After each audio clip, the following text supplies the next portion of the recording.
कृष्णा। भौतिकवादी लोगों से मिलने से भौतिकवादियों को लोगों को मिलने के लिए साधु क्यों डरते?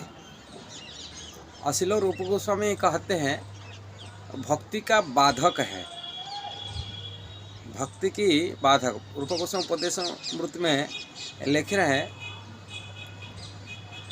जनसंग से लोलोंच षडभी भक्ति विनश्यति। अत्याहार प्रयास प्रज्वल्प नियमाग्रह जनसंग से लोलोंच षडभी भक्ति विनश्यति। जनसंग माने भौतिकवादी जो जनसंग बोलते हैं, जन मतलब भौतिक जन। इनसे लोगों के मिलने जुलने से व्यक्ति आध्यात्मिक पतन हो जाता है। इसी कारण से भगवान श्री चैतन्य महाप्रभु जब राजा प्रतापरुद्र को मिलने के लिए कभी नहीं चाहे। जब ये लोग बोलते थे, भक्त लोग बोलते राजा प्रतापरुद्र राजा है, जगन्नाथ जी का प्रथम सेवक है और महान भक्त भी हैं, जगन्नाथ जी प्रथम महान भक्त हैं, इनको मिलने से कोई हानि नहीं है। एक भक्तों के हिसाब से भले ही राजा है किंतु भक्त हैं।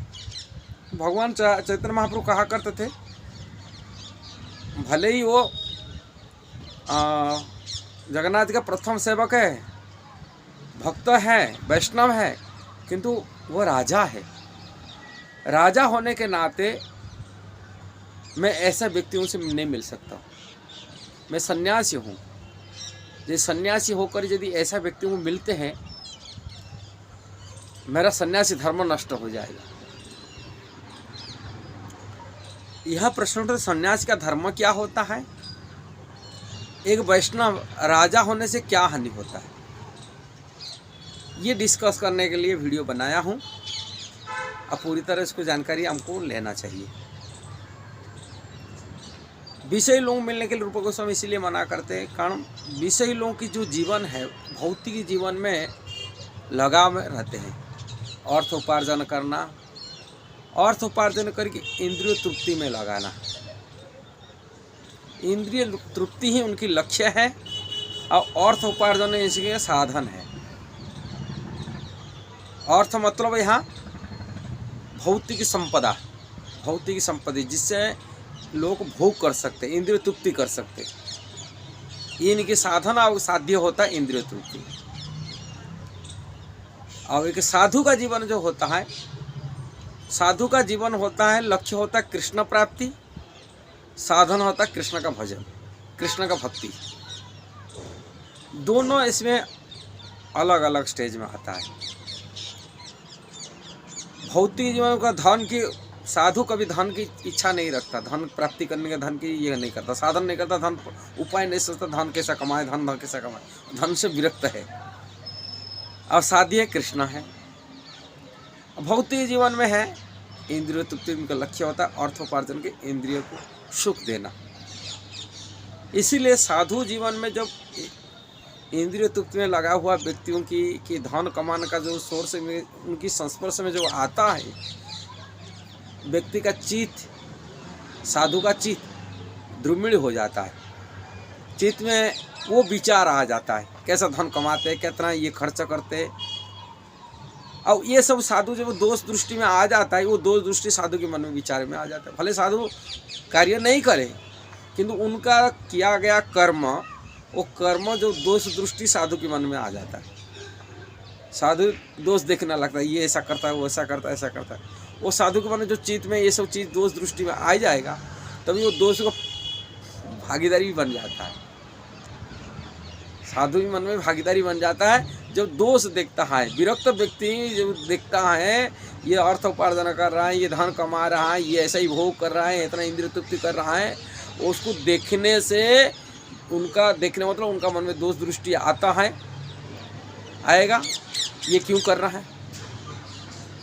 अब वो दोष दृष्टि में उसके अंशीदार भाग लगता है। वो साधु पाप नहीं कर रहा है, साधु कर्म नहीं कर रहा है, किंतु उनका दोष देखने से दोष का आ जाता है। बिना नहीं किया हुआ, पाप कर्म नहीं किया हुआ, वो पाप का भागीदार बन जाता है। नहीं किया, साधु किया नहीं, वो किन पाप का भागीदार, कारण दोष देखा। उनका किया गया एक्टिविटी वो देख रहा है, नहीं तो वो किया, साधु के मन में विचार आ सकता है, वो करता मैं भी ऐसा कर सकता हूँ, वो भी ऐसा इंद्रिय तृप्ति करता मैं भी ऐसा विचार कर सकता हूँ। इसीलिए भौतिकवादी को देखने के लिए साधु लोग मना करता, शास्त्र मना करता, ऐसा व्यक्तियों से नहीं मिला जाए।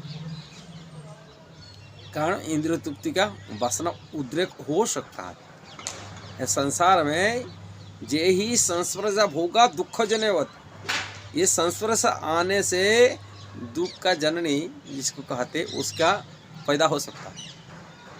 साधु इसलिए ऐसा लोगों से मिलने के लिए, जुलने के लिए, उनके संपर्क में आने के लिए नहीं चाहता। इसलिए भगवान चैतन्य महाप्रभु कहते हैं एक सन्यासी होकर के उनको कृष्ण चिंतन में रहना चाहिए, कृष्ण की भक्ति में लगना चाहिए, कृष्ण की सेवा में लगना चाहिए, कृष्ण के नाम हो, उनका गुण हो, उनका रूप हो, उनकी लीला हो, उसमें मग्न सन्यासी के रहना चाहिए। सन्यासी 24 घंटा उसी में रहना चाहिए। किंतु सन्यासी जब ऐसा व्यक्तियों से मिलता जुलता, उनका चित्त परिवर्तित हो सकता है, अपरिवर्तन हो जाता है। इसीलिए साधु नहीं मिलना चाहिए। उनकी शिक्षा में यही सिद्धांत है। किंतु आजकल फैशन हो गया, साधु को मिलते जुलते ज़्यादा विषय लोगों से मिलने से नाम पूजा, वो साधु वास्तविक कृष्ण के भजन करने वाला साधु ऐसा नहीं करते। जो कृष्ण भक्ति करते आज भी कोई साधु महात्मा वास्तविक कृष्ण भजन में लगा हुआ है, कृष्ण भक्ति में लगा हुआ, वो विषय लोगों से मिलते दूर रहते, इंद्रिय तत्व में लगा हुआ व्यक्तियों से दूर रहते। वो कृष्ण की लीला में खंडित न हो जाए, कृष्ण के चिंतन खंडित न हो जाए, व्यवधान न घट जाए। व्यवधान घटने कारण उसमें चित्त और दूसरी जगह न जाए, 24 घंटा कृष्ण की रमण करे, कृष्ण की लीला में, उनकी कथा में, उनकी में। इसीलिए ऐसा लोगों को, ऐसा साधु होते हैं वो कभी भी ऐसा ही विषय संसार की पूजा प्रतिष्ठा, राजा की संसार को भोग करने के लिए लगा हुआ व्यक्तियों से मिलने जुलने नहीं करते। आज भी है ब्रज में हम देखें कई लोग साधु जो भजन करने वाला साधु होते हैं, कभी विषय लोग से मिलना जुलना बिल्कुल ख़त्म कर देते, इतना दृढ़ता में रहते, इतना दृढ़ में भजन करते। कारण चित्त 24 घंटा कृष्ण में रमण करे, कृष्ण की लीला में रमण करे, इधर उधर न जाए। ये महान साधु होते और इनको दर्शन करना बड़े पवित्रता आ सकता है। ऐसा साधु को दर्शन करने से कृष्ण में रमा हुआ व्यक्ति की यदि कोई रमण को दर्शन करता है, उनके मन में कृष्ण की भी विचार आ जाता है। जिस प्रकार विषय लोग विचार करने से आ जाता है, ऐसा साधुओं की दर्शन मात्र ही पवित्र कर देता है। विषय लोगों की चित्त मध्य परिवर्तन आ जाता है, मैं भी साधु बनी भजन करूँ, और उनके कृष्ण स्मृति आते। भगवान चैतन्य महाप्रभु का है वो है ऐसा साधु जो 24 घंटा कृष्ण के भजन करता शुद्ध भक्त है। ऐसा ही व्यक्ति को दर्शन पवित्र करे, ये तुम्हारा गुण पवित्र करा देता है। और पवित्र माने विषय भोग की वासना खत्म कर देता है, इससे मिलना। ऐसे ही रहस्य बात है। यदि आपको सही लगा जरूर को शेयर करना, सब्सक्राइब करना, लाइक कमेंट देना। हरे कृष्णा।